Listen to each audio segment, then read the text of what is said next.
Sometimes the strength we need most comes from the pain we've carried longest. Deep in the Carpathian Mountains, where ancient pines bow under the weight of eternal snow, Dr. Elena Vasquez should have been dead 3 times over. The blizzard that struck her wolf sanctuary wasn't natural.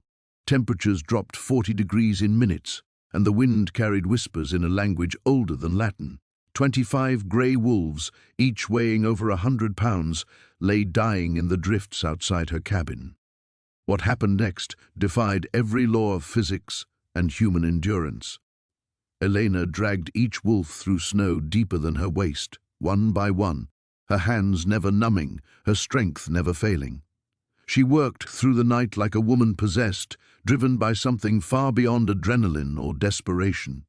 When the sun rose, casting long shadows across the pristine white landscape, Elena stood among 25 breathing wolves, alive, warm, and staring at her with eyes that held too much intelligence. That's when the shadow fell across her door, and she heard the voice that would change everything. "You have awakened something that has slept for 300 years. But was it a blessing or a curse that saved those wolves? Before we jump back in, tell us where you're tuning in from, and if this story touches you, make sure you're subscribed, because tomorrow I've saved something extra special for you.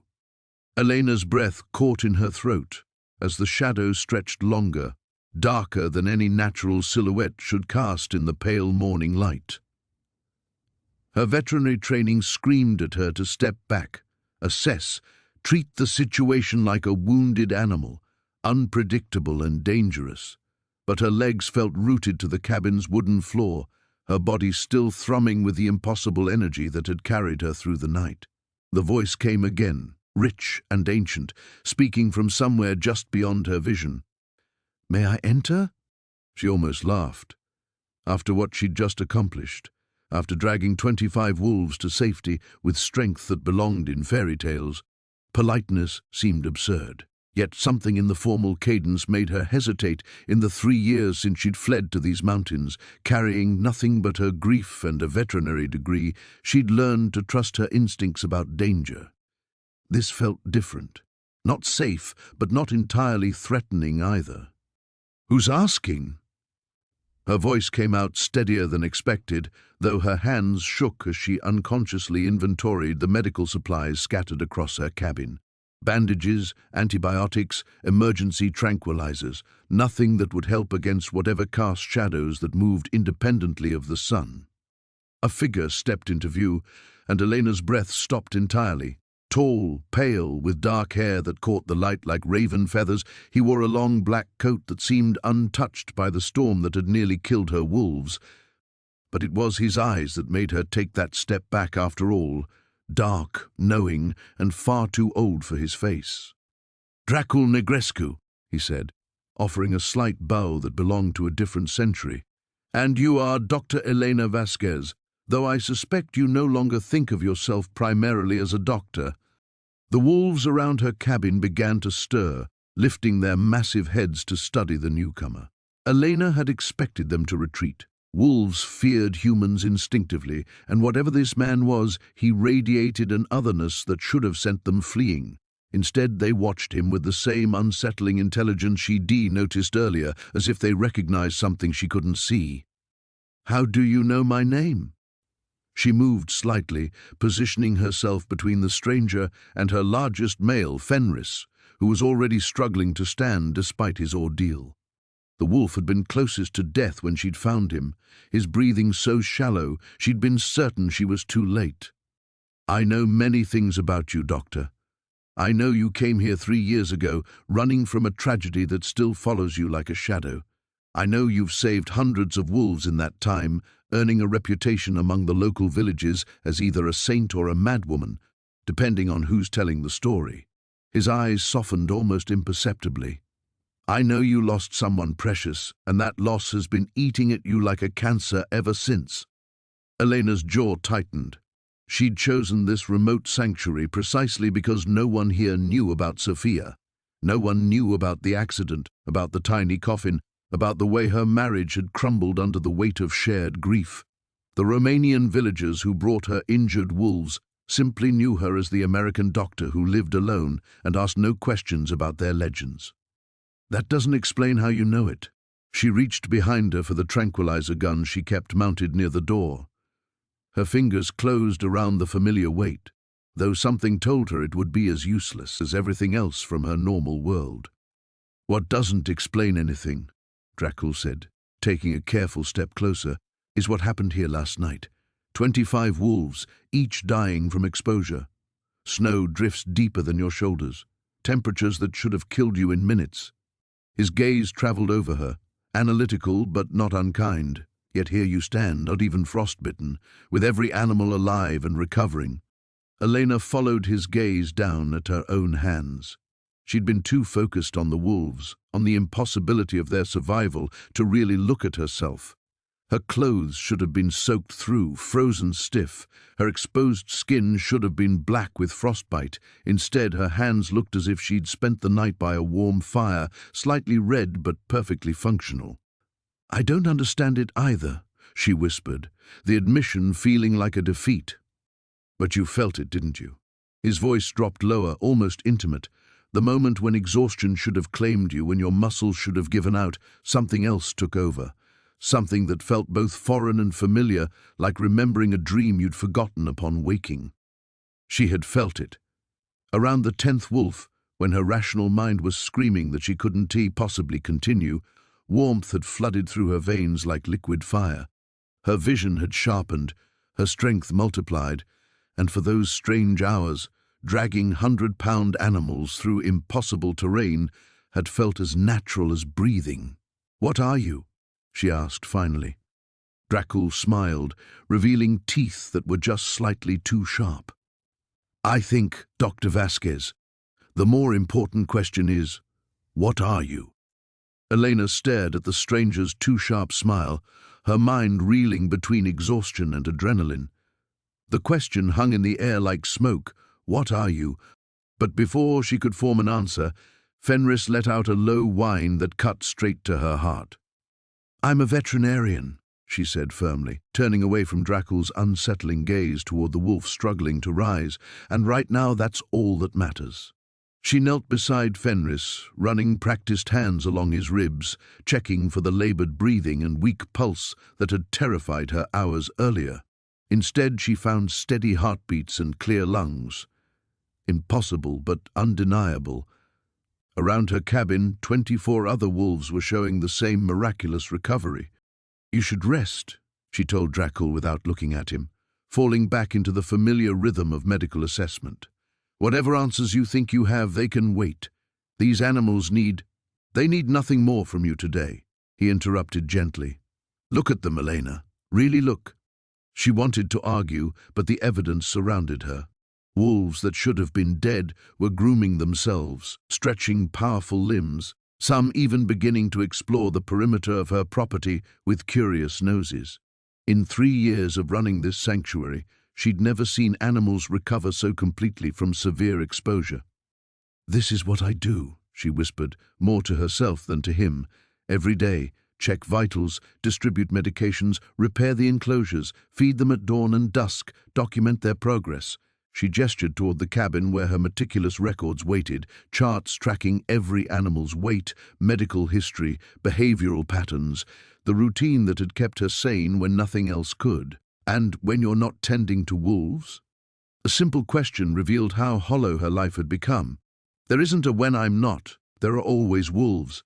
She stood, brushing snow from her knees, trying to ignore how the motion should have sent aches through muscles pushed far beyond their limits. "The villagers bring me injured animals twice a week, sometimes more. Caught in traps, hit by vehicles, shot by farmers protecting their livestock." She walked toward the main enclosure, partly to check the fencing damaged by the storm, partly to escape those knowing dark eyes. Dracul followed at a respectful distance, his footsteps silent on the snow. "Old Gorg from Brasov brought me 3 cubs last month, mother killed by poachers. Maria from the valley brings me wolves poisoned by illegal bait. They pay me in firewood, preserved meat, sometimes just prayers." She tested a loose fence post, noting repairs needed. I send progress reports to conservation organizations in Bucharest once a month. They send funding, sometimes volunteers, who last about a week before the isolation drives them away. You choose the isolation. It wasn't a question. Elena's hands stilled on the fence. Isolation chooses you when you've lost. She caught herself, the familiar wall slamming down. She'd spent 3 years perfecting the art of not finishing that sentence. When you've lost a child. The words hit her like a physical blow. Elena spun around, fury and grief warring in her chest. You don't know anything about... Sophia Marie Vasquez, 4 years old, car accident on Highway 285 outside Denver, 3 years and 7 months ago. Dracul's voice held no cruelty, only an ancient sadness. You were driving home from her preschool graduation. The drunk driver ran the red light at Morrison and 6th. Elena's knees nearly buckled. No one here knew Sophia's name. She'd never spoken it aloud in Romania, carrying her daughter's memory like a poisoned secret she couldn't bear to share or abandon. She had your eyes, Dracul continued quietly, and your stubborn streak. Refused to wear anything but that purple dress with the unicorns, even to the grocery store. Stop. The word came out broken. You threw yourself into wolf conservation because their pack bonds reminded you of what you'd lost. Family, purpose, the fierce protection of something precious. He gestured toward the recovering wolves around them, but it was never enough, was it? Saving them couldn't save her. Elena wrapped her arms around herself, feeling cracks in the careful composure she'd built. Why are you doing this? Because last night, something changed. For the first time since Sophia died, you didn't just go through the motions of rescue, you transcended them. Dracul stepped closer, his presence somehow both threatening and comforting. The woman who saved these wolves wasn't just a grieving mother playing at purpose. She was something far more dangerous. Around them, the wolves began to gather, forming a loose circle as if sensing the shift in the air. Elena looked at their faces, wild creatures that should fear humans, yet they watched her with something approaching reverence. What if I told you, Dracul said softly, that last night was only the beginning? Elena's breath misted in the cold air as she stared at Dracul, his words echoing in her mind like a challenge. The beginning of what? Before he could answer, a sound cut through the morning stillness, the distant rumble of engines struggling up the mountain road. Elena turned toward the noise, her stomach dropping. No one came to her sanctuary unannounced. The villagers always sent word first, and supply deliveries weren't due for another week. Expecting company? Dracul's tone carried a sharp edge that made the wolves around them shift restlessly. Elena moved toward the front of her property, where the narrow dirt road wound down through the trees. Through the branches, she could see flashes of black vehicles climbing steadily upward, their engines straining against the steep grade and yesterday's snow. No one knows about... She stopped, realizing how naive that sounded, given that this stranger had appeared at her door knowing impossible details about her life. The first vehicle crested the final hill, a sleek black SUV with tinted windows, followed by 2 more identical vehicles. Official, government, the kind of convoy that brought nothing but trouble to people who preferred to remain invisible. Dr. Vasquez, Dracul said quietly, I need you to listen very carefully. What happened last night, what you did, it didn't go unnoticed. Elena's blood chilled as the vehicles pulled into her clearing, engines cutting off in unison. Men emerged from each SUV, dressed in dark tactical gear, moving with military precision, 6 of them total, their eyes hidden behind sunglasses despite the overcast sky. The wolves sensed the threat immediately. Fenris struggled to his feet, a low growl building in his throat. Others joined him, those healthy enough to stand forming a protective line between Elena and the newcomers. Even the injured animals lifted their heads, lips pulling back to reveal fangs. Romanian Special Operations, Elena breathed, recognizing the insignia on their uniforms. What do they want with a wildlife sanctuary? They want you. Dracul moved closer, his presence suddenly feeling less like a threat and more like a shield. Last night's storm wasn't natural, Elena. It was a test, and you passed it in a way that sent ripples through communities you don't even know exist. The lead operative stepped forward, removing his sunglasses to reveal cold blue eyes. Dr. Elena Vasquez, I am Commander Razvan Popescu. You will come with us for questioning. Questioning about what? Elena's veterinary training kicked in. When faced with an aggressive animal, never show fear, never back down, but don't provoke unnecessarily. I run a legal wildlife sanctuary. All my permits are current. Your permits don't cover supernatural incidents, Popescu said flatly. Satellite imagery shows thermal anomalies across this entire mountainside last night. Temperatures that should have been lethal suddenly spiking to survivable levels in a perfect radius around your property. His gaze swept over the recovered wolves. That requires explanation. Elena felt the world tilting. I don't know what you're talking about. The government has been monitoring unusual phenomena in the Carpathians for decades, Popescu continued. Last night triggered every sensor we have. A human woman, alone, somehow generating enough heat to create a microclimate that saved 25 wolves from certain death. He smiled, but it held no warmth. That's not normal, Doctor. Behind the operatives, Elena noticed movement in the trees, more figures emerging from concealment, surrounding the clearing. They'd planned this carefully, probably been watching her for hours. You have two choices, Popescu said. Come willingly for testing and questioning, and your animals will be relocated to other facilities. Resist, and they'll be classified as potentially contaminated and destroyed as a precautionary measure. The threat hit Elena like a physical blow. These wolves weren't just animals to her, they were family, purpose, the only thing standing between her and the abyss of grief that had nearly consumed her. But more than that, after what had happened last night, they'd become something else, witnesses to an impossible transformation she didn't understand. You cannot take her. Dracul's voice carried an authority that made even the armed operatives pause. She is under ancient protection. Popescu's eyes narrowed as he seemed to notice the pale stranger for the first time. And you are? Someone whose claim to this woman predates your government by centuries. Dracul stepped forward, and Elena felt the temperature around them drop noticeably. Walk away, Commander. This is your only warning. The operative's hand moved to his weapon. Sir, step back and identify yourself, or you'll be detained as well.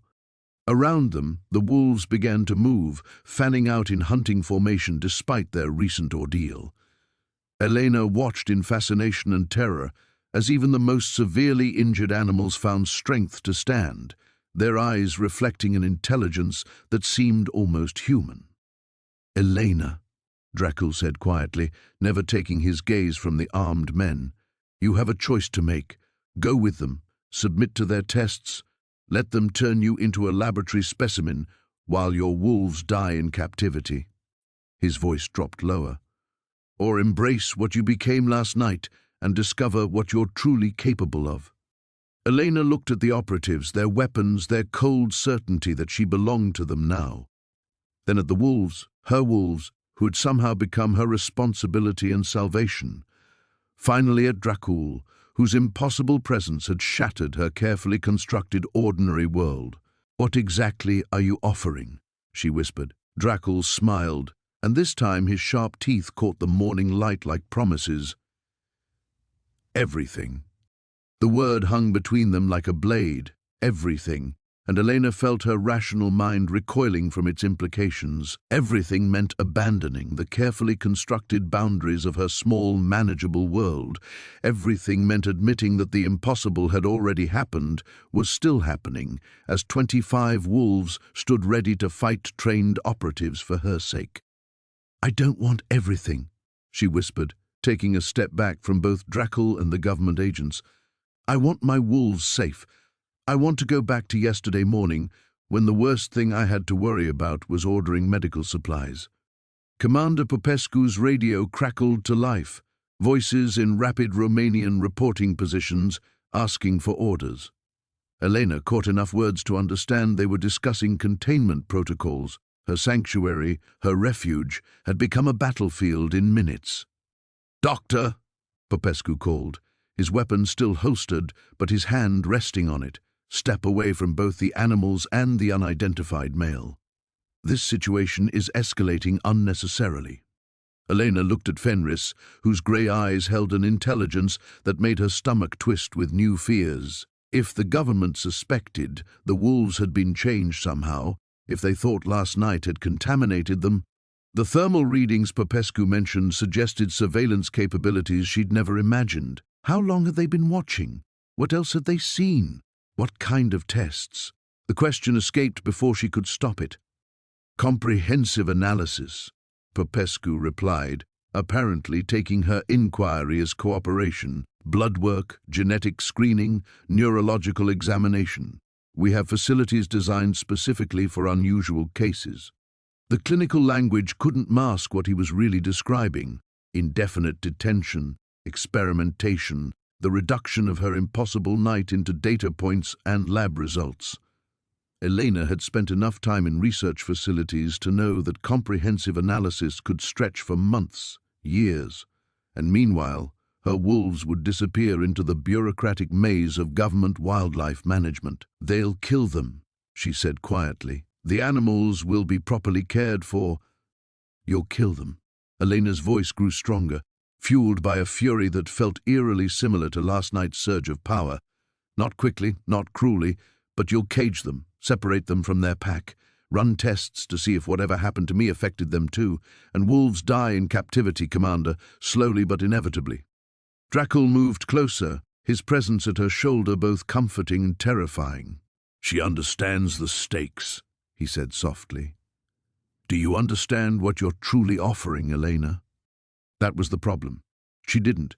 Everything he'd said, everything that had happened, existed in a realm beyond her comprehension. Vampire kings and ancient bloodlines, supernatural storms and impossible rescues. It sounded like the Gothic novels she'd devoured as a teenager, not the life of a 42-year-old veterinarian haunted by very real, very human grief. "I understand that I can't trust any of this," she replied, her voice barely audible over the wind picking up through the trees. "You appear out of nowhere claiming to know things about me that no one should know. They arrive with satellites and thermal readings, talking about supernatural incidents." She gestured helplessly at the wolves surrounding her.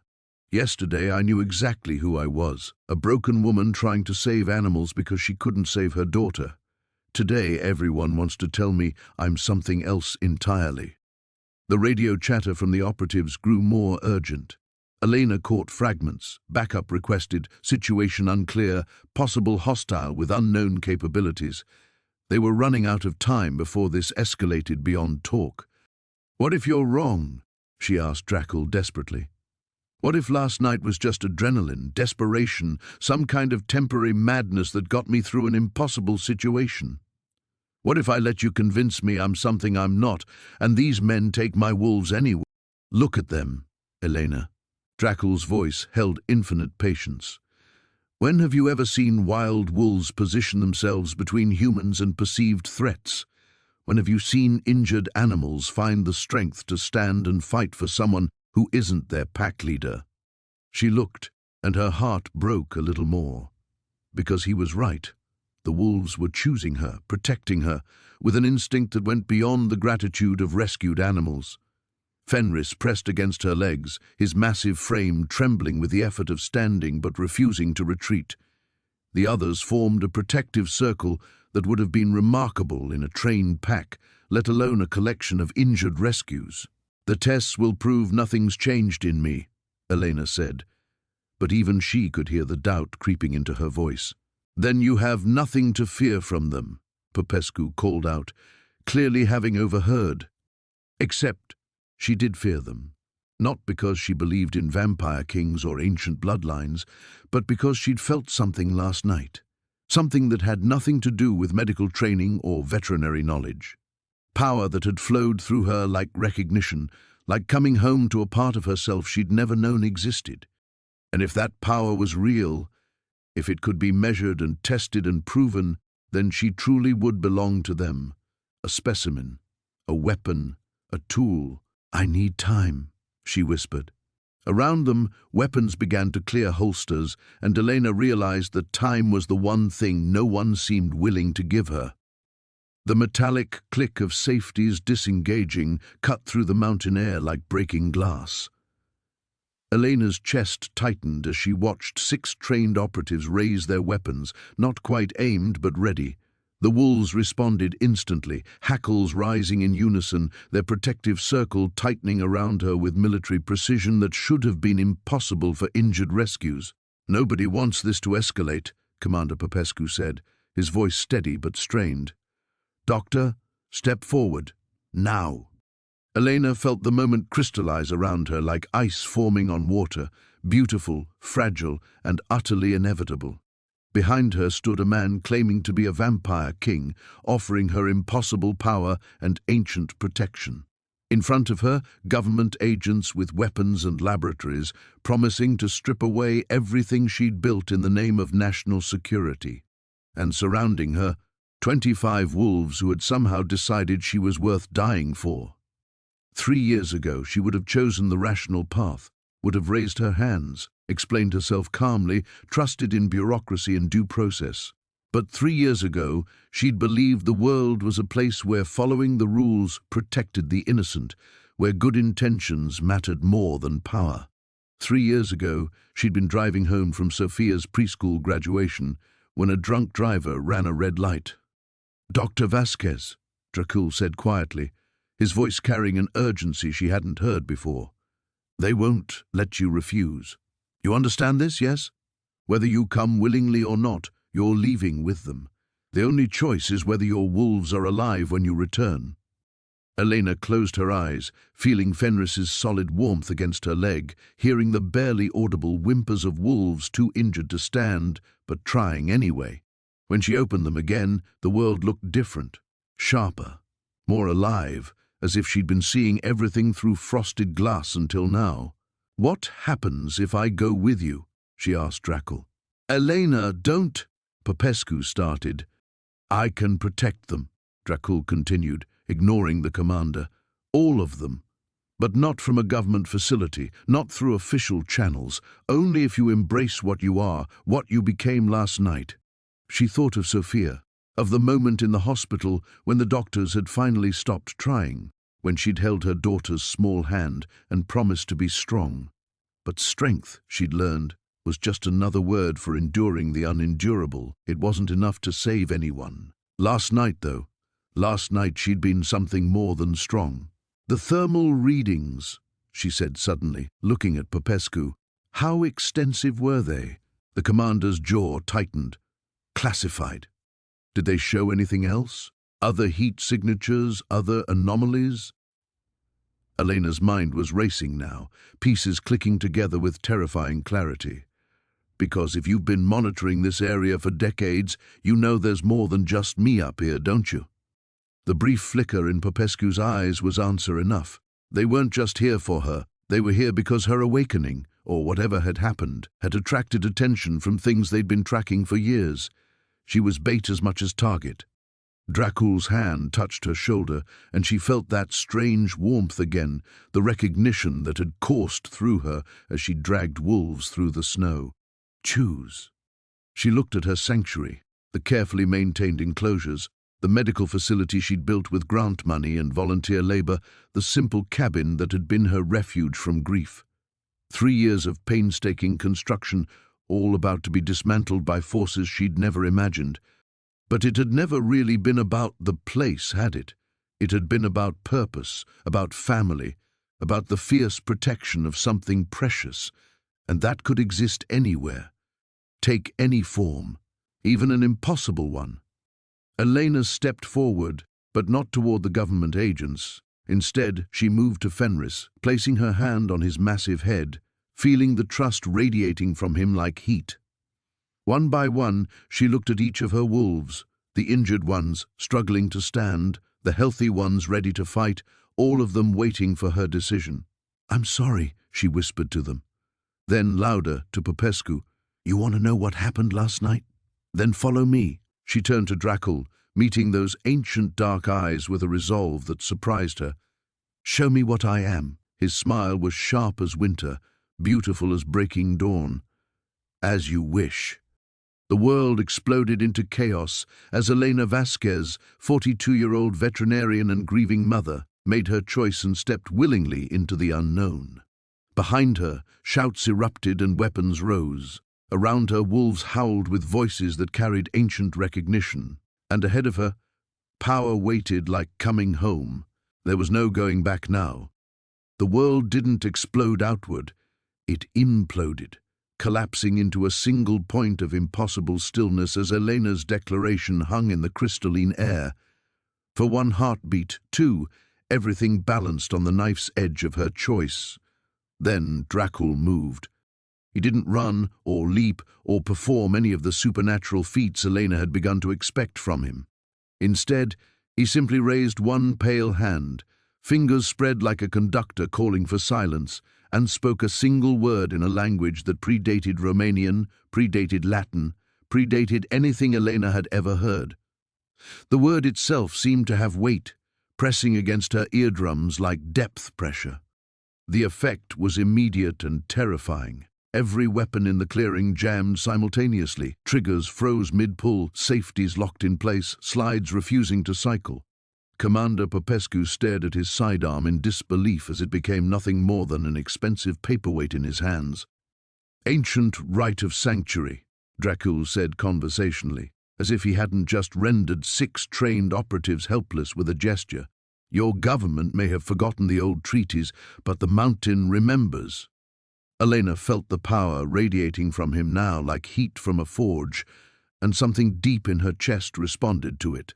Not fear, but recognition, as if she were a tuning fork struck by a matching note, vibrating in perfect harmony with frequencies she'd never known existed. "Impossible," Popescu breathed, still trying to work his weapon. "No technology can..." "Technology?" Dracul's laugh was silk over steel. "Commander, you've been tracking thermal anomalies and electromagnetic disturbances for decades, filing reports about phenomena your instruments can barely detect, and you still think this is about technology?" The wolves began to move, but not aggressively. Instead, they arranged themselves in a pattern Elena almost recognized. A defensive formation, yes, but more than that. A ritual configuration, as if each animal knew exactly where to stand in some ceremony she couldn't name. Fenris pressed closer to her side, and through their contact she felt something flowing between them. Pack consciousness, shared purpose, trust so absolute it bordered on the supernatural. "Elena," Dracul said softly, never taking his gaze from the operatives, "place your hand on Fenris and open yourself to what you feel. Don't think. Don't analyze, just accept." Every rational instinct screamed against it. Elena was a scientist, a veterinarian trained in observable phenomena and measurable results. But she was also a mother who had held her dying child and promised impossible things, a woman who had dragged 25 wolves through killing snow because surrender wasn't an option. She pressed her palm flat against Fenris's skull between his ears and let go. The sensation hit her like stepping into sunlight after years in a cave. Power flowed up through her arm, not electric or mechanical, but organic, alive, ancient beyond measure. Through Fenris, she felt the pack's collective consciousness, their shared pain and healing, their absolute trust in her protection. But deeper than that, she sensed something else. A network of awareness stretching beyond her sanctuary, touching other points of light scattered across the mountains.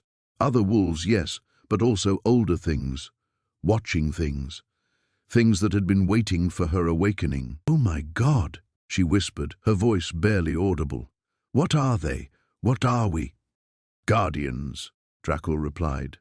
"The buffer between worlds that were never meant to touch. Your bloodline has protected these mountains for over 1,000 years, Elena. The wolves are your partners in that protection, not your pets."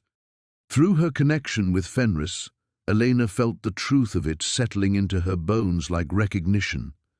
The way she'd always been drawn to injured animals, her uncanny ability to calm even the most aggressive rescues, her decision to build a sanctuary in one of the most remote locations in Europe, None of it had been coincidence. "The thermal readings," she said, understanding flooding through her. "They weren't just measuring what I did last night. They were measuring what responded to it." Popescu's face had gone pale, but his voice remained steady. "Dr. Vasquez, whatever you think you're experiencing, we can help you understand it. We have resources, facilities designed specifically for containing us," Elena interrupted, the words coming from some deeper knowledge she was only beginning to access. "You've been trying to catalogue and control the old bloodlines for decades, but you can't study what you don't understand, Commander. And you don't understand any of this." The wolves began to howl, not the chaotic cacophony she expected, but a harmonized chorus that made her bones resonate like struck crystal. The sound echoed off the mountainsides, multiplying and building until it seemed to come from the peaks themselves. In the distance, Elena heard answering calls from packs she knew weren't part of her sanctuary. "They're calling the others," Dracul said, and now his voice held something like reverence. "The bloodline wakes and the mountain responds. Your choice has been made, Elena. The question now is whether these men leave peacefully or whether they discover why their predecessors signed treaties they've chosen to forget." Elena looked at Commander Popescu, at his useless weapon and pale face, at the fear finally bleeding through his professional composure. Then she looked at her wolves, her pack, and felt their trust settling around her like armor. The tests were just beginning. Commander Popescu's radio crackled with increasingly urgent transmissions. Elena caught fragments through the morning air, backup units reporting equipment malfunctions, satellite feeds going dark, navigation systems spinning uselessly. Whatever power Dracul had invoked was spreading, creating a dead zone of technology that grew wider with each passing moment. "Fall back to checkpoint Alpha," Popescu ordered into his malfunctioning radio, his professional composure finally cracking. "Repeat, fall back and establish perimeter at checkpoint Alpha." But his men weren't moving. Elena realized with growing unease that they couldn't move, not paralyzed, but rooted in place by the same ancient authority that had disabled their weapons. Their eyes darted between her and Dracul, confusion and fear replacing military discipline. "Release them," Elena said sharply. The words came out with more authority than she intended, resonating with the same power that flowed between her and the wolves.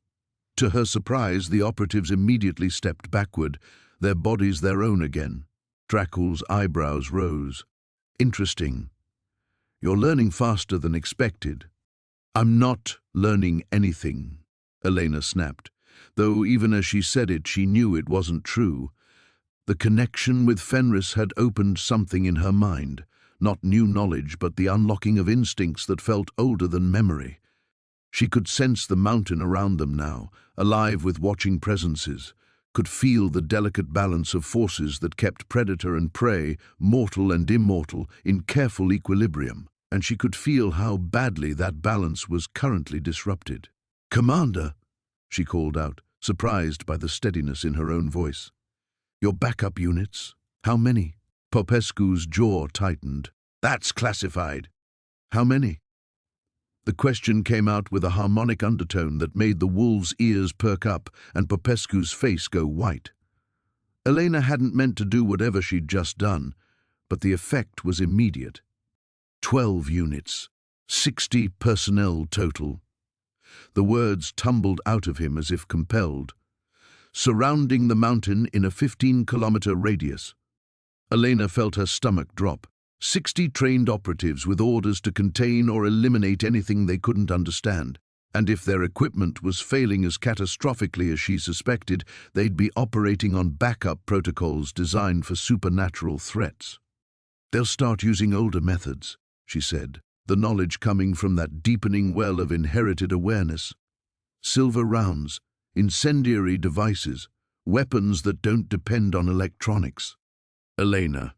Dracul's voice held a warning she didn't like. "The sanctuary protection only extends so far if they establish position beyond the sacred boundaries." "Sacred boundaries?" Elena turned on him, frustration and fear making her voice sharp. You keep talking about treaties and ancient rights, but I don't know what any of that means.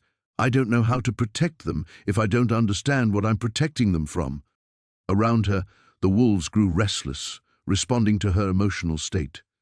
Fenris whined softly, pressing closer, and through their connection she felt his confusion.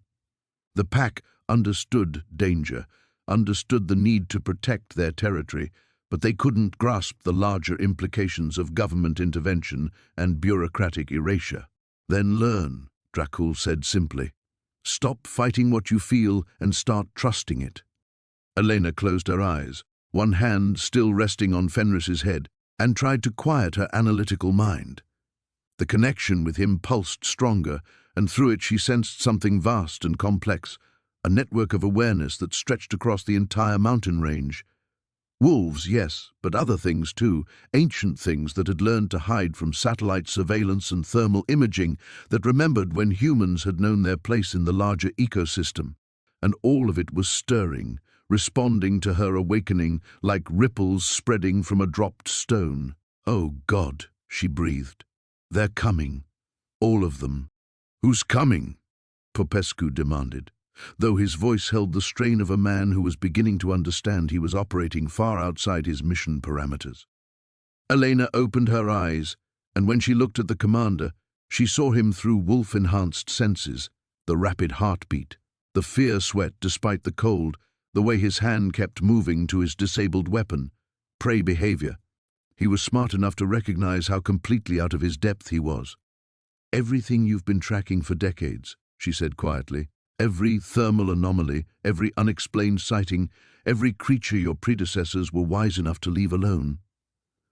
They're all connected, Commander. And your satellite readings last night? They just rang the dinner bell."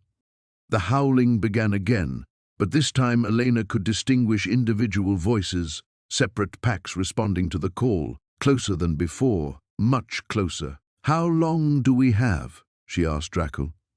His smile was grim. "Until sunset. After that, the old rules take precedence over your government's authority." He looked at Popescu with something almost resembling pity. "I suggest you use that time wisely, Commander. Withdrawal might be the only survival strategy available to you." Elena felt the weight of choice settling on her shoulders again, heavier than before. But this time, she understood what she was really choosing between. Not just her own freedom, but the ancient balance that had kept the monsters in the dark. The approach had begun. The silence stretched for 3 heartbeats before Elena felt it, a tremor in the earth beneath her feet, so subtle she might have missed it if not for her heightened connection to Fenris. The wolf's ears flattened against his skull, and through their bond she sensed his recognition of something that made even an apex predator afraid. "They're not waiting for sunset," she whispered. Dracul's head snapped toward the tree line, his preternatural stillness replaced by predatory alertness. "No. Your government's electromagnetic bombardment last night did more damage than I realized. The barriers between territories are collapsing." Commander Popescu's radio erupted with panicked static, fragmentary voices reporting movement in the forest, thermal signatures that defied explanation, equipment failures spreading like contagion through the containment perimeter. Elena caught fragments, moving too fast to track, not showing up on infrared, requesting immediate evacuation. "What barriers?" Elena demanded. But even as she spoke, she felt the answer rising from that deep well of inherited knowledge. Territory markers. Ancient agreements carved in stone and blood, maintaining the separation between the mundane world and the things that hunted in darkness. Her bloodline had maintained those barriers for 1,000 years, until last night, when her awakening had shattered them like glass. "Elena," Dracul's voice carried an urgency that made her blood run cold. "Everything you felt during your ordeal, the strength, the certainty, the absolute refusal to surrender, you need to find that again. Now, I don't know how. You dragged 25 wolves through killing snow because you couldn't bear to lose another family." His words cut through her panic with surgical precision. "What you're about to face will test that same resolve, But the stakes are no longer just your wolves. Every human settlement within 50 kilometers depends on your ability to remember what you became last night. Through Fenris, Elena felt the pack's growing agitation. They sensed what was coming through the forest, not just other wolves, but older things, hungrier things, creatures that had learned to hide from human civilization but had never forgotten their ancient grudges. The electromagnetic chaos had broken more than territorial barriers. It had severed the supernatural restraints that kept the truly dangerous things contained. "My men," Popescu said, his voice tight with dawning understanding. "They're out there with conventional weapons against things your weapons can't kill," Elena finished. The knowledge came with horrible certainty, flowing through her bloodline connection like ice water. Silver might slow them down, fire might make them cautious, but the old things don't die easily. They're not animals, Commander. They're forces of nature that learn to hate. The first scream echoed across the mountainside. Human, brief, cut off with surgical abruptness. Popescu's radio exploded with overlapping emergency transmissions before going completely silent. In the sudden quiet that followed, Elena heard something far worse. The sound of large bodies moving through the forest with perfect coordination, no longer constrained by the need for stealth. "How many?" she asked, though part of her already knew. "All of them," Dracul replied grimly. "Every creature your bloodline has kept in check for the past century. They smell weakness, Elena. They sense that the Guardian line is down to one untrained woman who doesn't understand her own power." Elena felt her chest tighten with familiar panic. The same crushing helplessness she'd experienced in the hospital when the doctors had stopped fighting for Sophia, when she'd realized that love and determination weren't enough to save everyone who mattered. But this time was different.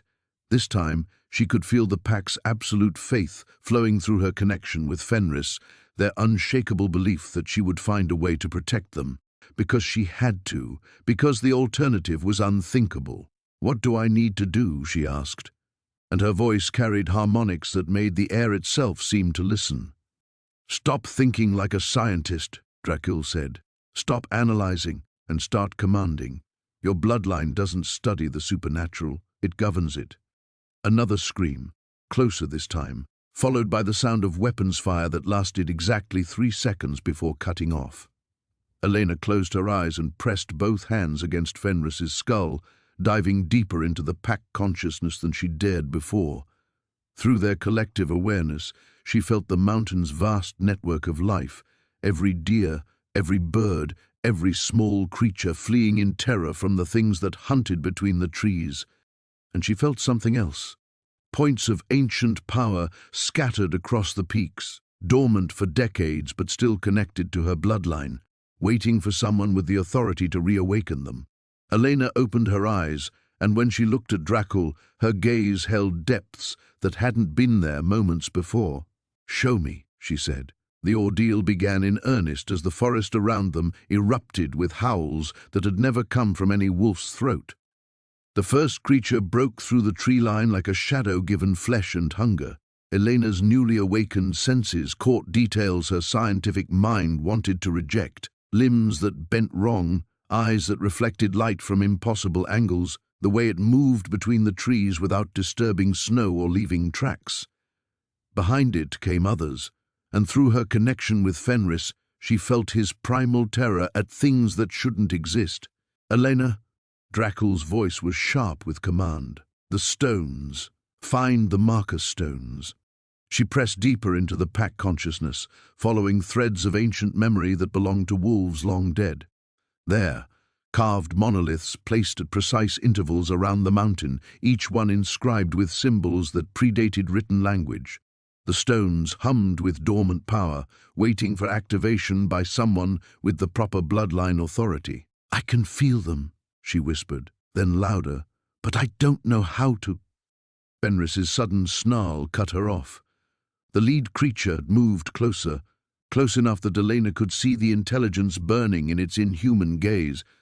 Not an animal at all, but something that remembered when humans had been prey. It spoke in a voice like grinding stone. "The Guardian line ends tonight. The treaties die with her." Elena tried to reach for the power she'd felt moments before, the authority that had flowed through her voice like birthright, but panic was a cold weight in her chest, and the connection slipped away like water through her fingers. 3 years of grief and self-doubt crashed back over her. Every moment she'd failed Sophia, every decision that had led to loss, every night she'd awakened knowing she wasn't strong enough to save the things she loved. "I can't," she gasped, stepping backward. "I don't know how to do this." Around her, the wolves maintained their defensive formation, but she felt their confusion through the pack bond. They sensed her fear, her uncertainty, and it shook their absolute faith in her protection. Fenris whined low in his throat, pressing against her legs, trying to anchor her to their shared strength. But Elena was drowning in the enormity of what was being asked of her. 1,000 years of bloodline responsibility crushing down on a woman who couldn't even save her own daughter from a patch of ice on a country road.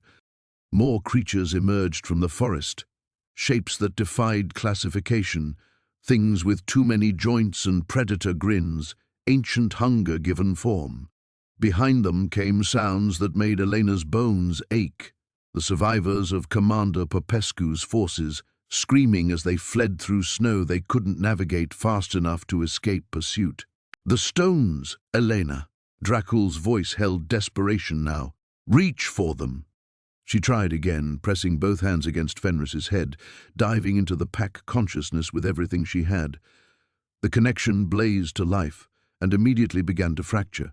Through 25 different perspectives, she felt the creatures closing in, felt the pack's terror as Elena's fear infected their courage. The wolves began to break formation, some whining, others growling uncertainly as their faith in her protection wavered. Elena pulled back from the connection, gasping, and realized with horror that her panic was destroying the very bond she needed to save them. "It's not working," she said, her voice cracking. "They don't trust me anymore. I don't trust me anymore." The lead creature laughed, a sound like breaking glass, and took another step forward. "The bloodline weakens, the guardian fails. Soon the mountain will remember what it was before humans drew their pretty lines in the snow." Elena felt something inside her chest break with an almost audible snap. Not just hope, but the carefully maintained fiction that she could somehow rise to meet impossible challenges through force of will alone. She'd done it once, in the blizzard, fueled by grief so pure it had transcended human limitation, but that had been about saving what already belonged to her. This was about becoming something she'd never been trained to be, accepting power she didn't understand, taking responsibility for lives and territories and ancient balances that stretched far beyond her comprehension. Elena was a veterinarian who fixed broken animals. She wasn't a guardian of supernatural territories, wasn't the last inheritor of mystical authority, wasn't the woman who could stand against creatures that made nightmares seem tame. She was just a mother who had lost her child and couldn't bear to lose anything else. "I'm sorry," she whispered to Fenris, to the pack, to Dracul, to every human settlement that would fall when the old things remembered their hunger. "I'm so sorry, but I can't." The creature's roar of triumph shattered the morning air. Behind it, the forest filled with answering calls. Dozens of voices, hundreds, all the ancient enemies that had waited decades for this moment of guardian weakness. Elena felt the last marker stone's power stutter and die as her bloodline connection finally collapsed under the weight of her terror. The barriers were gone, the old things were free, and she had failed them all. The darkness behind Elena's closed eyelids filled with Sophia's laughter, not the haunting echo of memory, but something immediate and present. Her daughter's voice cut through the chaos of roaring creatures and dying marker stones with crystalline clarity. "Mom, you're thinking about this all wrong." Elena's eyes snapped open. The pack of ancient horrors had frozen mid-advance, their predatory confidence wavering as something shifted in the supernatural atmosphere around her. Through her fragmenting connection with Fenris, she felt his sudden alertness, not fear now, but recognition of something vast stirring to wakefulness. "You keep trying to be what Grandma's bloodline wants you to be," Sophia's voice continued, though Elena could see nothing but snow and monsters and her own trembling hands. "But you're not just Grandma's granddaughter, Mom. You're my mother." The truth hit Elena like a physical blow. All this time, she'd been trying to access power through ancient bloodlines and inherited authority, attempting to become some mystical guardian she'd never trained to be. But that wasn't what had saved 25 wolves from the killing storm. What had carried her through that impossible night hadn't been magic at all. It had been love, fierce, protective, absolutely uncompromising maternal love. Elena looked at Fenris, really looked at him, and saw past the supernatural pack bonds to something simpler and infinitely more powerful. He wasn't just connected to her through ancient bloodline magic. He was hers. They all were. Every wolf she'd dragged through the snow, every injured animal she'd nursed back to health, every creature who'd found sanctuary in her protection. They were her family. "Oh," she breathed, and the single word carried harmonics that made the attacking creatures pause uncertainly. "Oh, you absolute fools." Elena rose to her feet, and the movement held none of her previous hesitation. The panic was still there. The grief still carved deep channels through her heart, but underneath lay bedrock certainty that had nothing to do with inherited magic, and everything to do with the simple, immutable truth of who she was. She was Elena Vasquez. She was a mother, and nothing, not ancient horrors, not collapsed bloodlines, not 1,000 years of supernatural politics, was going to hurt her family while she still drew breath. The lead creature snarled and lunged forward, but Elena was already moving, not trying to channel mysterious ancestral power, not reaching for marker stones or territorial authority, just stepping between threat and family with the same absolute commitment that had driven her through chest-deep snow in a killing blizzard. Her hand caught the creature's throat with impossible strength, not because she'd awakened some dormant magical heritage, but because sometimes mothers could do impossible things when the alternative was unthinkable.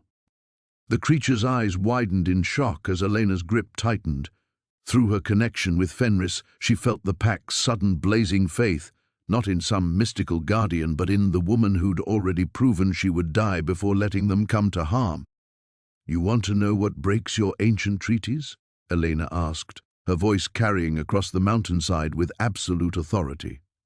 "It's not failed bloodlines or collapsed marker stones, it's this."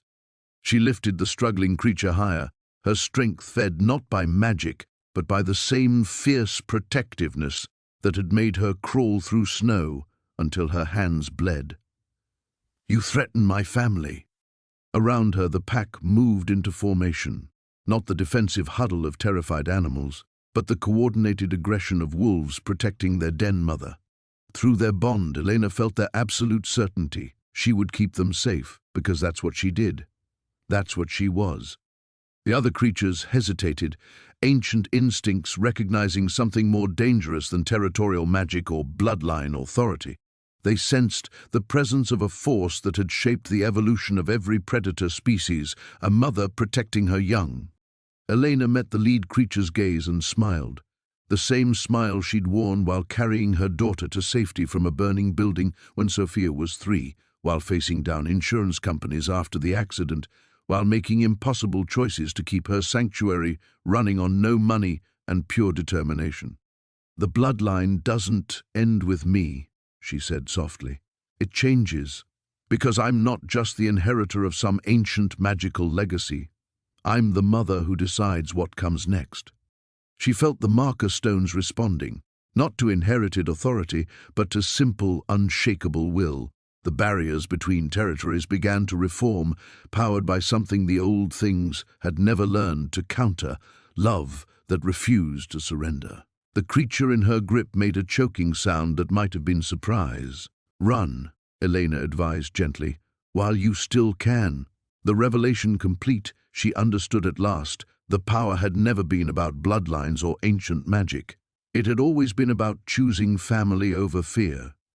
The ancient creature dropped from Elena's grip like a stone, landing hard in the snow before scrambling backward with movements that spoke of genuine fear. Around the clearing, Its companions began to retreat, not the tactical withdrawal of predators seeking better position, but the hurried flight of things that had suddenly recognized a force beyond their understanding. Elena watched them disappear into the tree line, her breathing steady now, the panic that had nearly destroyed her replaced by crystalline clarity. Through her bond with Fenris, she felt the pack's amazement rippling outward, not just at her display of strength, but at the fundamental shift in what their connection had become. No longer the mystical link between guardian and protected, but something infinitely more powerful, the unbreakable bond between mother and children. That was impossible, Dracul said quietly, stepping closer through snow that had begun to settle as the supernatural storm finally broke. The marker stones shouldn't respond to emotional will alone. They require bloodline authority, ancient words of power, specific ritual. They respond to truth, Elena interrupted, her voice carrying new certainty. She knelt beside Fenris, running her hands through his thick coat, feeling the absolute trust flowing between them. And the truth is that I don't give a damn about thousand-year-old treaties or inherited responsibilities. These wolves are mine to protect, and nothing else matters. She looked up at him, seeing surprise flicker across his ancient features. That's what you've been trying to tell me, isn't it? Not that I need to become some mystical guardian, but that the power was always there, in what I chose to love more than my own life. Dracul studied her for a long moment, something like wonder replacing his usual controlled composure. Your grandmother had authority through bloodline and training. Your great-grandmother commanded respect through ritual and tradition. But you, he shook his head slowly, you've just rewritten the fundamental rules of how guardian magic works. Elena rose to her feet, feeling strength flow through her body, not the borrowed power of ancient bloodlines, but her own fierce determination made manifest. Then maybe it was time for new rules. Through the pack bond, she sensed movement in the forest. The surviving members of Commander Popescu's forces, emerging from hiding places where they'd waited out the supernatural assault. She felt their confusion, their terror at facing things their training had never prepared them for, and made a decision that would have been impossible an hour ago. Fenris, she said, her voice carrying new authority. Take half the pack and guide the soldiers back to their vehicles. Stay visible. Let them see you're protecting them, not hunting them. The massive wolf's amber eyes met hers with perfect understanding. He called to his packmates with a low howl, and 12 wolves melted into the forest with the fluid grace of creatures born to move unseen.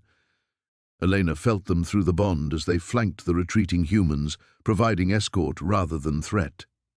You're managing human-supernatural relations through direct pack intervention, Dracul observed. That's not Guardian protocol, that's innovation. Elena turned toward the nearest marker stone, feeling its ancient power humming just beneath her awareness. But now she approached it not as a supplicant seeking borrowed authority, but as a mother establishing the rules that would govern her territory. She pressed her palm against the carved symbols and felt them respond with eager recognition. The old ways assumed guardians would maintain separation between worlds, she said, power flowing through her voice and into the stone. Keep the supernatural contained, keep humans ignorant, maintain the barriers at all costs, but that's not what my family needs. The marker stone blazed with silver light, its inscribed symbols shifting and changing as Elena's will reshaped their fundamental purpose. Instead of rigid barriers designed to exclude, she wove protections that could adapt, sanctuary that would shelter both wolves and humans when the old threats emerged, but allow for cooperation when understanding served better than fear. "What are you doing?" Dracul asked, genuine alarm creeping into his voice. "Those stones have maintained the same protective frameworks for centuries, and now they'll maintain what works for the world we're actually living in," Elena replied. Through the pack bond, she felt Fenris and his escort successfully delivering the human survivors to safety, felt their amazement as trained soldiers realized they were being protected by creatures they'd been sent to contain. a world where a veterinarian can have wolf children, where ancient vampires can offer alliance instead of dominance, where mothers get to decide what threatens their families. The light from the marker stones spread outward, connecting to its siblings across the mountain peaks. One by one, Elena felt them awakening to new purpose, not barriers of exclusion, but networks of protection that could shelter anyone who needed sanctuary. "You're not just changing Guardian protocol," Dracul said, his voice filled with something between admiration and concern. "You're redefining the entire relationship between supernatural and mundane worlds." Elena smiled, feeling the last stone accept her modifications with a pulse of warmth that spoke of ancient power embracing necessary change. Good. It was time someone did. She gathered the remaining wolves around her with a thought, feeling their absolute faith in whatever came next. For the first time since awakening to her heritage, Elena felt truly ready for what lay ahead. The mountain's answer came within minutes, not as sound, but as wrongness that made Elena's newly awakened power recoil in warning. Through the modified marker stones, she felt something vast stirring in response to her changes, ancient consciousness that had slumbered beneath centuries of careful balance, now rousing to terrible wakefulness. "They know," Dracul said quietly, his face grave as he scanned the forest tree line. "The old powers. You haven't just changed the Guardian protocols, Elena. You've announced to everything that remembers the time before treaties that the rules have fundamentally shifted." Elena felt it too, through connections deeper than the pack bond, malevolent attention turning toward her mountain like the focus of a cosmic predator. The creatures they'd just driven off had been scouts, she realized, advanced forces testing weaknesses in defenses that had held for generations. A demonstration of power hadn't ended the threat, it had escalated everything. Through the modified network, warning pulses began cascading from marker stones across the entire Carpathian range. Ancient enemies that had respected the old boundaries specifically because they couldn't be changed were now converging on the source of disruption, drawn by the scent of possibility. If one Guardian could rewrite fundamental laws, perhaps all the careful limitations could be broken. "How long do we have?" Elena asked, already knowing the answer wouldn't be enough. "Hours, perhaps less." Dracul moved closer, his centuries of experience reading in the supernatural currents what Elena was only beginning to sense. "They'll test your modifications first, probe for weaknesses in protections that have never been challenged. When they realize your changes make the barriers more flexible, they'll come in force." Elena closed her eyes, extending her awareness through the pack bond to touch each of her wolves scattered across the mountainside. Fenris and his escort were still guiding human survivors to safety, but she felt their growing unease as predatory presence gathered in the deep forest.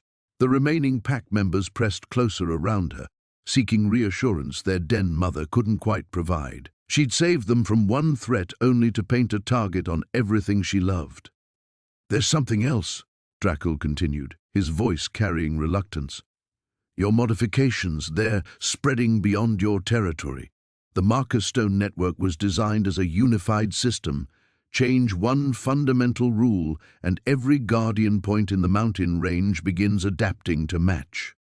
The implications hit Elena like cold water. Through her expanded awareness, she felt marker stones across hundreds of miles responding to her innovations, their ancient protections shifting from rigid barriers to adaptive sanctuaries, which meant every old power, every contained threat, every carefully balanced supernatural territory was suddenly facing altered rules they'd never agreed to follow. "I didn't just declare war on the things hunting my family," she realized.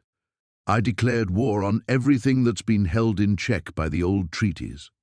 Yes, Dracul's admission carried the weight of centuries spent maintaining precisely those balances, and they'll all be coming here to make sure your innovations die with you. Elena opened her eyes, meeting his ancient gaze with new understanding of what her choices had cost. Not just her own safety, but the stability of supernatural territories spanning continents. Every Guardian who'd spent lifetimes maintaining careful truces would now face renewed challenges. Every protected settlement would find their boundaries transformed overnight. She'd chosen her family over fear, but the consequence was putting countless other families at risk. "I can't take it back," she said, more statement than question. "No. The marker stones have already integrated your changes too deeply. Even your death wouldn't restore the previous configurations now. They've learned new possibilities." Dracul studied her with something approaching respect. "You've committed to finishing what you started, whether you intended to or not." Through the bond, Elena felt Fenris calling from the forest edge where he'd successfully delivered the last human survivors to their evacuation vehicles.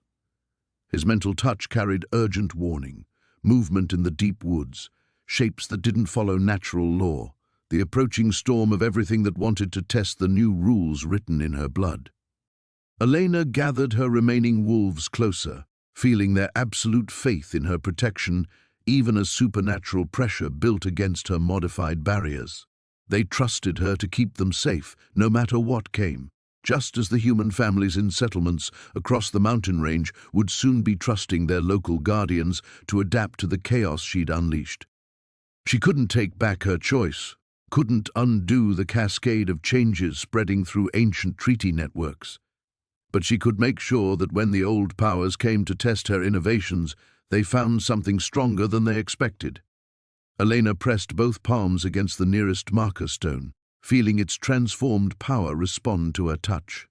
If she'd accidentally started a war between the supernatural worlds, then she'd finish it the only way she knew how. "Call Fenris back," she told Dracul, power building in her voice, "and tell me everything you know about fighting things that predate human civilization, because they're coming, and I won't let them take my family." The final confrontation was no longer approaching, it was here. The first wave hit before Fenris could return. They came from directions that shouldn't exist, sliding between shadows that fell upward, emerging from spaces where Elena's eyes insisted nothing stood. The modified barriers she'd woven into the marker stones flared silver against intrusion, but these weren't the crude predators they'd faced before. These were old powers, entities that remembered when the first treaties were written in blood and starlight. "Don't try to fight them like wolves," Dracul warned, moving to Elena's side as reality warped around the clearing. "They feed on fear, on doubt, on the spaces between what you believe possible. Trust only what you know to be true." Elena reached through the pack bond, feeling her remaining wolves' confusion as the creatures attacking them seemed to shift between forms. Now massive bears, now writhing darkness, now familiar faces twisted into mockery. Through Fenris's distant connection, she sensed his desperate sprint back through the forest, but even his supernatural speed wouldn't bring him in time. A voice spoke from everywhere and nowhere, words that bypassed her ears and carved themselves directly into her mind. The pretender guardian who thinks love conquers ancient law. "Show us this power that rewrites treaties older than human civilization." The voice carried weight that made Elena's bones ache, but underneath it she heard something familiar, the same dismissive contempt she'd faced from insurance adjusters who thought grief made her weak, from officials who assumed a woman alone couldn't maintain a wolf sanctuary, from everyone who'd underestimated what a mother would do to protect what mattered. "You want to see my power?" Elena stepped forward, her wolves flowing with her in perfect formation. Around them, the old powers manifested more fully, shapes that hurt to perceive directly, geometries that folded space into impossible angles. "You're looking at it wrong."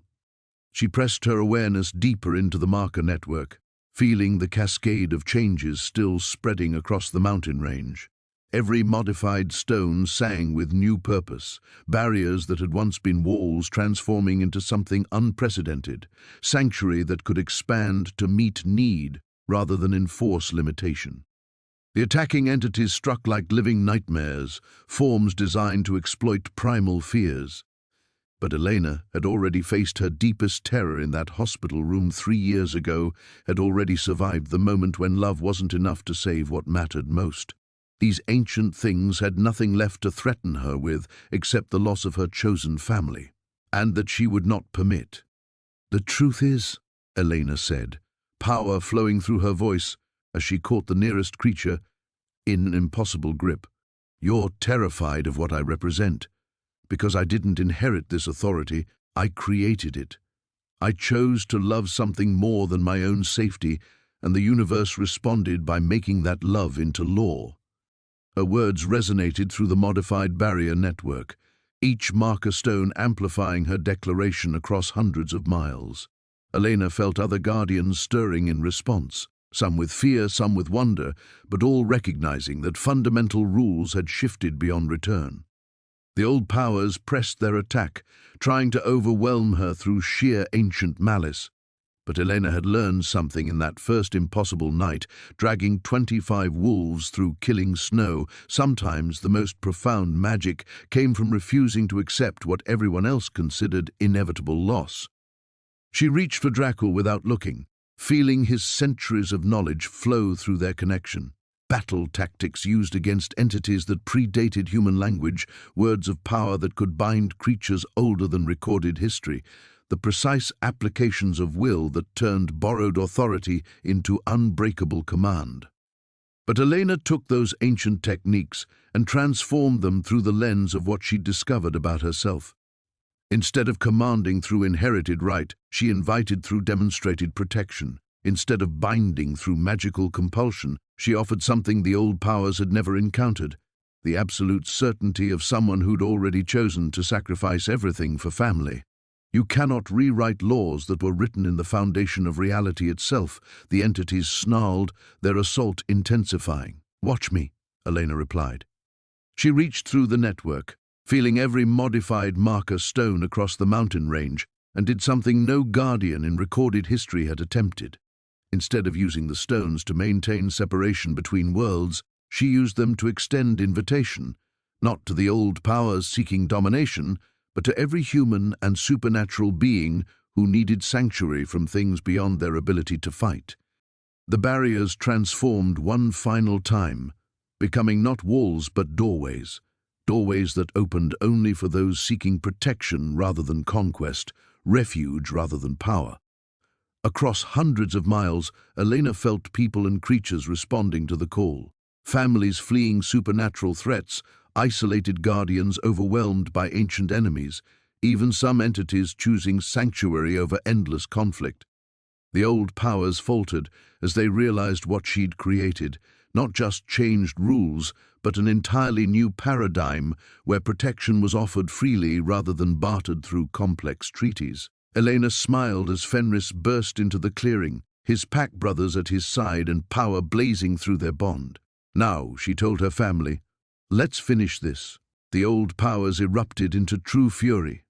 What had been probing attacks became all-out assault as the entities realized Elena's invitation network threatened the fundamental hierarchy they'd spent millennia establishing. The clearing exploded into chaos, reality fracturing around creatures that existed in too many dimensions simultaneously, their rage manifesting as gravitational distortions that pulled trees sideways and made the ground ripple like water. Elena felt Fenris slam into her side, his massive form providing anchor point as physics lost coherence around them. Through the pack bond, she sensed her wolves' terror at facing enemies that violated every natural law, but underneath that fear burned absolute loyalty. They would stand with their mother even against impossible odds. You dare offer sanctuary to our rightful prey. The collective voice of the old powers shattered stone, carved visible wounds in the air itself. You think mortal love can supersede claim rights written in the foundation of existence? I think, Elena snarled, gathering her pack closer as the nearest entity reached for them with appendages that existed in negative space, that your claim rights never included my children. She struck out with power that came not from the marker stones but from something deeper, the same impossible strength that had let her drag 25 dying wolves through killing snow. Her blow connected with something that screamed in frequencies that made her bones vibrate, sending it reeling backward through dimensions she couldn't name. But there were too many of them. Ancient things that remembered the universe before humans existed, entities that had fed on terror and despair since the first civilizations learned to fear the dark. They circled like cosmic predators, testing her defenses while reality buckled under their presence. Through the bond, Elena felt Fenris preparing to throw himself at the nearest creature, a hopeless gesture that would accomplish nothing except getting her son destroyed. She caught him with a mental command that brooked no argument, pulling all her wolves into tight formation around her. "Stay together," she ordered. "This isn't about strength." Because she could feel it now, the true scope of what was happening. The invitation she'd extended through the marker network was being answered, not just by those seeking sanctuary, but by the very forces the old powers had spent centuries containing. Her modifications had created cascade failures across dozens of supernatural territories, unleashing things that should have remained buried. And every destabilized treaty, every broken containment, was her responsibility. The realization should have paralyzed her with guilt. Would have, 3 years ago, when she still believed the universe operated on fair exchanges and careful moral calculations. But Elena had learned something in that sterile hospital room where love hadn't been enough to save Sophia. Sometimes the only way forward was to break the systems that made protection conditional. "You want to know what I really represent?" she called to the circling entities, her voice carrying across dimensions as her power synchronized with the entire marker network. "I represent every parent who refused to accept that losing their child was the natural order. Every guardian who chose protection over protocol, every person who decided that love mattered more than ancient law." The old powers struck in unison, pouring centuries of accumulated malice into a coordinated assault designed to crush her will before her innovations could spread further. Elena felt their attacks slam into her like the weight of collapsed stars, pressure that should have reduced her to component atoms. Instead, she found herself thinking of Sophia's last smile in the car that morning, the absolute trust in her 3-year-old eyes as she'd asked if the wolves would like the new blankets Mommy had bought, the faith of a child who believed her mother could fix anything. Elena had failed that trust once. She would not fail it again. She reached through the pack bond, through the marker network, through connections that extended far beyond the supernatural world into something more fundamental. The part of reality that responded when love became desperate enough to attempt the impossible, the same force that had let her achieve 25 miracles in a single night. "The law you're trying to preserve," Elena said, her words reshaping space around them, was written by creatures who never learned what it means to be responsible for someone else's dreams. Her power exploded outward, not as domination, but as absolute declaration. The old powers found themselves caught in something they'd never encountered, authority that came not from inheritance or conquest, but from the simple refusal to let evil win. Elena wrapped them in protections turned inside-out, sanctuary that became prison for anything that sought to harm the innocent. One by one, the ancient entities found themselves bound by laws they couldn't break because those laws were written in the foundation of love itself. The same force that moved parents to perform impossible feats, that let ordinary people become extraordinary when someone else's survival depended on it. As the last old power fell silent, contained within barriers that would hold as long as anyone needed protection, Elena collapsed to her knees among her wolves. Around them, the mountains settled into new stability, ancient chaos finally brought to order not through domination, but through a mother's refusal to accept that some battles couldn't be won. The confrontation was over, but Elena suspected the real work was just beginning. The price revealed itself in the silence that followed victory. Elena knelt among her wolves, their warm bodies pressed against her as the mountains settled into unnatural quiet. The old powers were contained, their ancient malice locked behind barriers that pulsed with protective intention. But as her heartbeat slowed and the immediate danger faded, she felt something else bleeding away with her adrenaline, the connection that had made everything possible. "Elena." Dracul's voice carried warning. "The network." She felt it too. The modified marker stones across the mountain range were stabilizing into their new configurations, but the process was consuming the very power she'd used to reshape them. Like a fire burning through its own fuel, her innovations were drawing from the same source that let her perform miracles, the desperate love that had pulled her back from madness 3 years ago. Through the pack bond, Fenris pressed closer, his massive head against her shoulder as he sensed what she was beginning to understand. The sanctuary network would hold, would protect countless families across hundreds of miles for generations to come. But maintaining it required a permanent anchor, a consciousness that could bridge the gap between mortal love and cosmic law. "No," Fenris growled, his mental voice fierce with denial. "There has to be another way." Elena smiled, stroking his silver fur as tears she hadn't expected began falling. "There is no other way, my son. You know that. We both do." The choice crystallized with terrible clarity. She could step back, let the network collapse back to its original configurations, and keep the fragments of family she'd managed to save. Her wolves would live, the immediate threats were contained, and she could return to the small, manageable world of her sanctuary. Or she could complete what she'd started, become the eternal guardian of laws written in love itself, ensuring that no parent would ever again face impossible choices with no good options. But doing so meant releasing her hold on individual attachments, transforming from Elena, the grieving mother, into something larger and more distant. Through the marker stones, she felt families across the mountain range, breathing easier as supernatural threats retreated from the new protections. Children sleeping safely in villages that had lived under constant fear. Guardians no longer fighting alone against entities beyond their strength. The network was already saving lives. Would save thousands more if she had the courage to pay its price. "I can't," she whispered, and for a moment the network faltered, reality shivering as her resolve wavered. Fenris shifted, his golden eyes meeting hers with understanding that broke her heart. "You're thinking of her again, of Sophia." "I keep thinking, what if she needed me? What if there's still some way to reach her? Some miracle I haven't tried yet?" Elena's voice cracked. "How can I choose to protect other children when I couldn't save my own daughter?"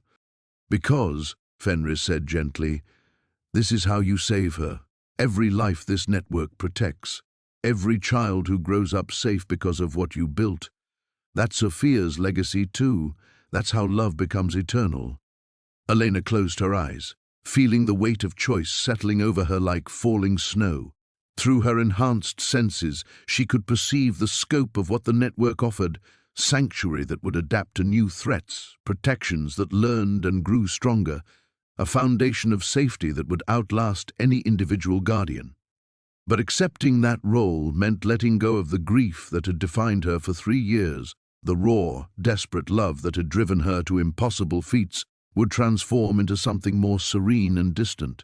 She would remember Sophia, would carry that love forward, but the sharp edges of loss that made her human would smooth into something approaching divine purpose. The Elena who dragged 25 wolves through killing snow would cease to exist. She would want this, Elena realized, thinking of Sophia's fierce protectiveness toward her stuffed animals, the way she'd shared her snacks with any creature that looked hungry. She would want me to choose the other children. Through the bond, she felt her pack's understanding and acceptance. They had always known this moment might come, had seen it in her eyes that first night when she'd refused to let any of them die in the storm. Their mother was becoming something beyond individual reach, but the love that connected them would endure in different form. Elena rose to her feet, power flowing through her as she accepted the network's call. Reality shifted around her, the boundary between Elena Vasquez and the guardian of the marker stones beginning to blur. She felt her consciousness expanding, touching every protected settlement, every sanctuary barrier, every soul that would benefit from laws written in absolute love. The price of victory was herself, not death, but transformation beyond return. As the change took hold, Elena's last purely human thought was a prayer of gratitude. She had failed to save Sophia, but she would never fail to save anyone else's child. The mountain's new guardian opened eyes that blazed with protective fire and began the eternal watch. The resolution, the first moments after transformation, brought unexpected silence. Elena, though she was no longer entirely Elena, stood in the clearing as reality settled around her new existence. The desperate urgency that had driven her for 3 years was gone, replaced by something vast and serene. She could feel every marker stone across the mountain range humming in harmony, their protective barriers no longer requiring her constant attention, but flowing from her presence like breath. Through bonds that transcended physical space, she sensed the immediate effects of her choice. In a village 40 miles north, a mother tucked her children into bed without checking the windows for lurking shadows. The first peaceful night they'd known in months. Near the southern peaks, a young guardian who'd been fighting alone against impossible odds felt the weight of ancient threats simply lift. Her wolves approached cautiously, recognizing her essence but sensing the fundamental change. Fenris, brave as always, was the first to press against her side. Through their connection, she felt his wonder and grief tangled together, joy that she lived, sorrow for what she'd sacrificed. "I'm still here," she said, her voice carrying harmonics it hadn't possessed minutes before. "Different, but here." "Are you?" Fenris asked quietly. "Are you still our mother?" The question pierced through her transformed consciousness, reaching depths where Elena Vasquez still existed within the guardian of the marker stones. Yes, always yes, just more than that now. She knelt among her pack, letting them crowd against her as they had that first night when they were dying in the snow. But now she could perceive the mathematical elegance of their pack bonds, see how the love between them created resonance patterns that strengthened the entire network. What had once been desperate maternal instinct was now conscious awareness of the forces that made protection possible. Drackle emerged from the tree line, moving carefully as he assessed what she'd become. His ancient senses clearly registered the change. Where once he'd felt a powerful mortal with awakening magic, now he encountered something closer to what he'd been trying to warn her about, a force of nature wearing a familiar face. "The old powers are completely contained," he reported, though his eyes never left hers. "Your barriers are remarkable. I've never seen anything like them, because they're not built like anything that came before." Elena rose, feeling power flow through her movements like water finding new channels. They're not based on exclusion or dominance. They welcome what belongs and redirect what doesn't. She gestured toward the marker stones, which now glowed with soft light visible even in daylight. "The network will learn, adapt. Someone creates a new threat. The barriers evolve to counter it. A family needs sanctuary, doorways open automatically. It's protection as a living system rather than static walls." Drackle nodded slowly. "And the cost?" Elena was quiet for a long moment, watching her wolves explore the transformed clearing. She could feel their individual personalities as clearly as ever: Fenris's protective determination, Luna's quiet wisdom, Storm's playful courage. But she also felt them as components in something larger, points of light in a constellation of love that extended across the entire mountain range. "I remember being desperate," she said finally. "I remember the night I dragged them through the snow, how it felt to choose saving them over my own survival. But the desperation is gone, the sharp edges that made me human. Do you regret it?" She considered the question seriously, testing her transformed consciousness for traces of the grief that had defined her for 3 years. It was still there, the love for Sophia, the memory of loss, but processed through something larger than individual pain. Her daughter's death had become the foundation stone of a protection that would save thousands of other children. "No," Elena said with certainty that resonated through the marker network. "I regret that it took me so long to understand what she was trying to teach me." Through enhanced perception, she felt Sophia's presence differently now, not as absence that needed filling, but as love that had found new expression.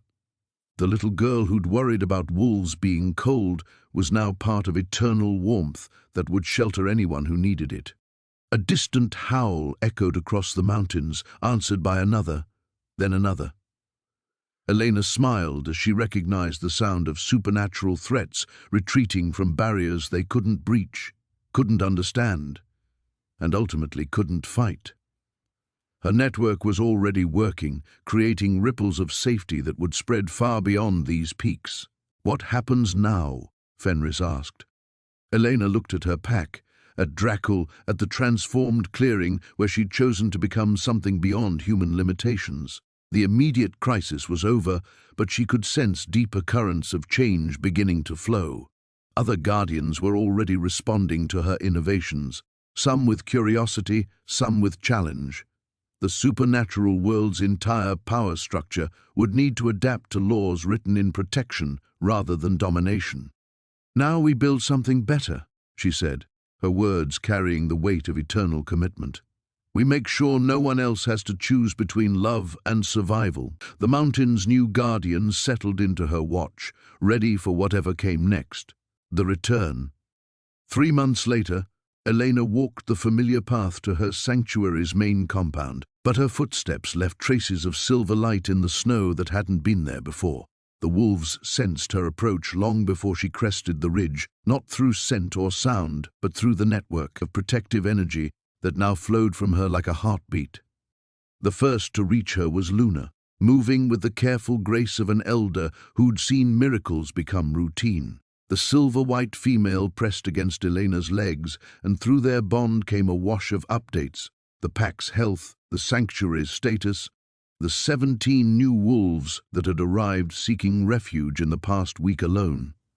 "Word is spreading," Elena murmured, scratching behind Luna's ears as Fenris appeared through the trees, leading the rest of the pack in a joyful reunion that felt both achingly familiar and subtly different. Fenris studied her with those golden eyes that missed nothing. "You look more yourself today."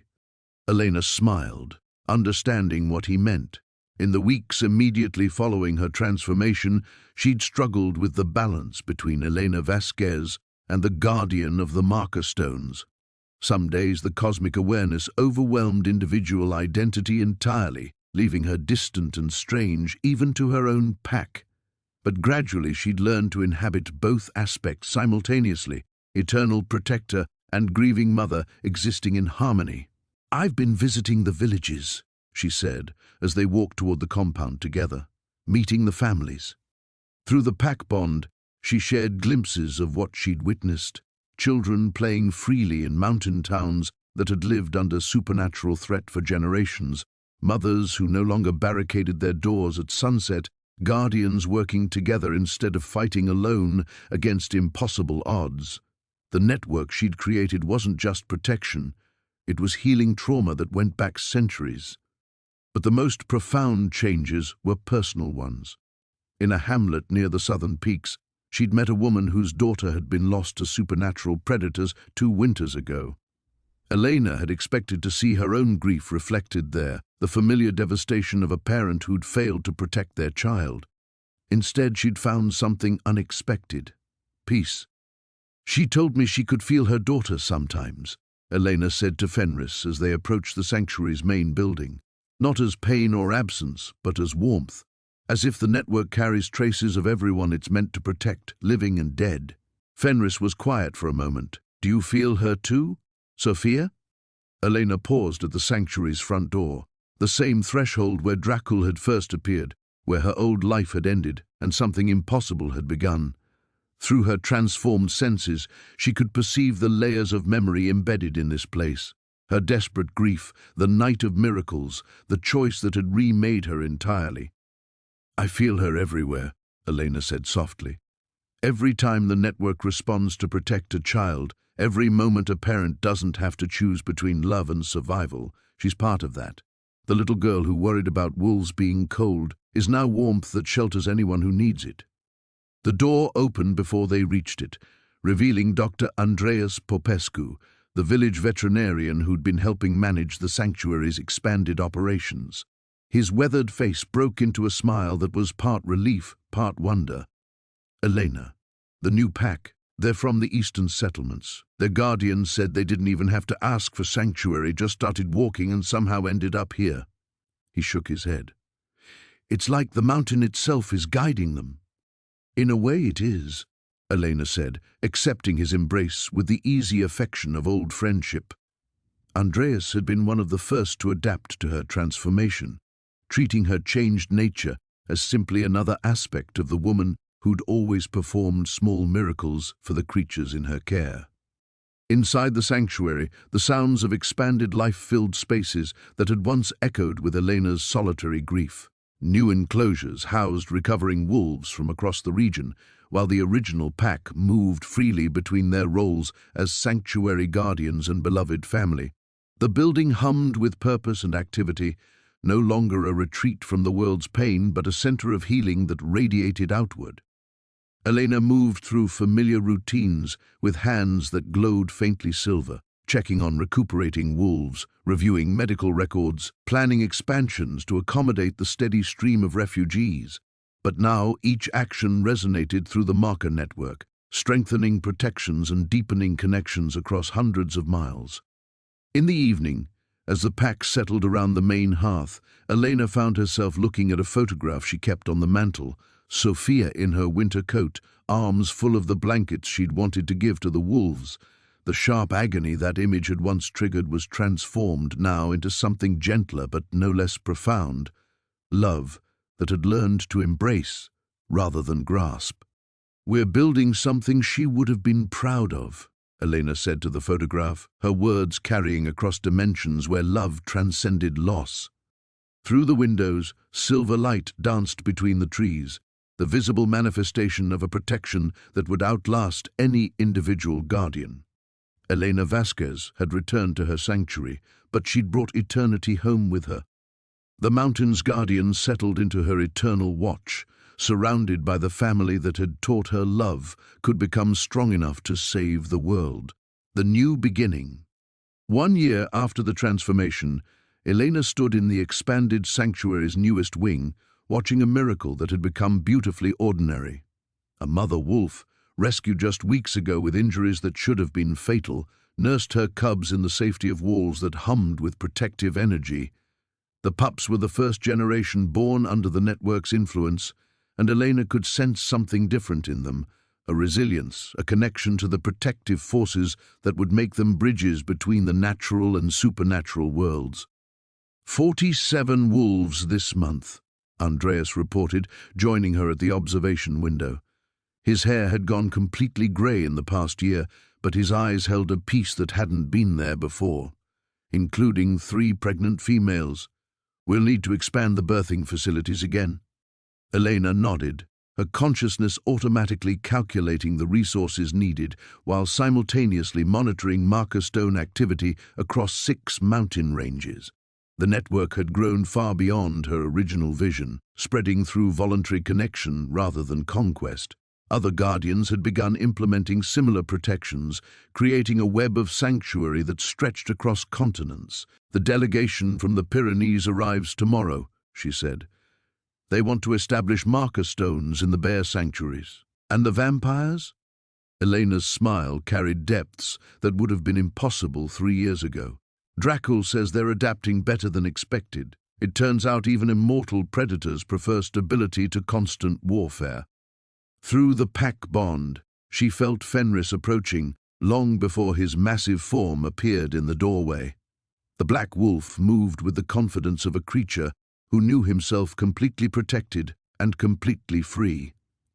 Behind him came Luna and the others, their evening patrol completed without incident, as it had been every night since the network's establishment. "The new cubs are strong," Fenris observed, settling beside Elena with familiar warmth. "They'll grow up in a world where safety is normal." "That's the point," Elena said softly. "No more children, human or wolf, growing up afraid." She touched the glass, feeling through it, the vibrations of new life taking root. The mother wolf's contentment flowed through connections Elena barely understood anymore, adding another thread to the vast tapestry of protection and healing she'd become part of. Every creature that found sanctuary here strengthened the network, their gratitude and love becoming fuel for barriers that would outlast generations. As darkness fell, Elena made her way to the main hearth where the original pack gathered each evening.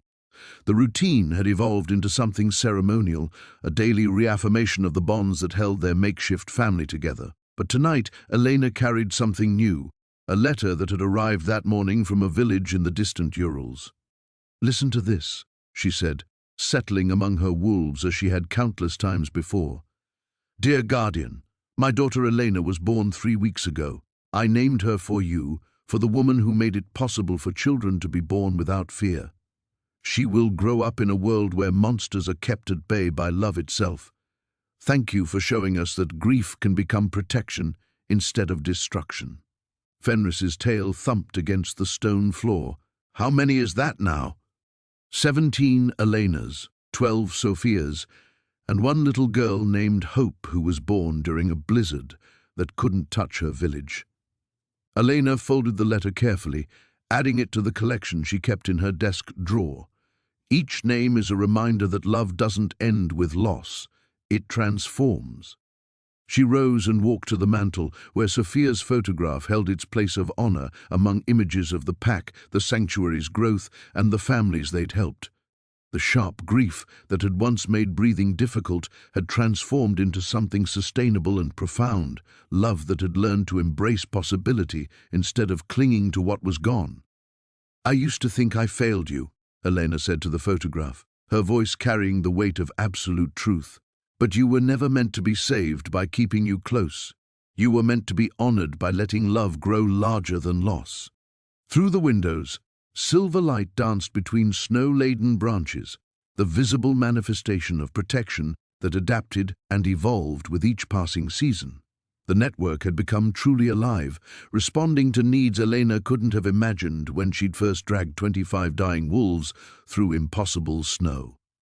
Storm, youngest of the original pack, pressed against Elena's side with the fierce affection of a creature who'd never known a world without miracles. Through their bond came images of the day's adventures, playing with the new cubs, exploring expanded territories where supernatural threats were now merely cautionary tales. "Tomorrow we start construction on the research facility," Elena said, her hands finding familiar comfort in Storm's thick fur. "Dr. Kovac wants to study how the network affects healing rates in injured wildlife." "And the school?" Luna asked from her position by the fire. "Ground breaks in spring. A place where guardian children can learn alongside human ones, where the next generation grows up understanding that protection and cooperation aren't just possible, they're normal." Elena returned to her place among the pack, feeling the weight and wonder of a future that stretched beyond individual lifetimes. The desperate woman who'd refused to let her wolves die had become the foundation for healing that would echo through centuries. Every child born into this new world would inherit safety as their birthright, rather than privilege. She would have loved this, Elena whispered, and knew with absolute certainty that love had indeed become strong enough to save the world. The mountain's guardian settled into peaceful watchfulness, surrounded by chosen family and the endless possibility of tomorrow's miracles.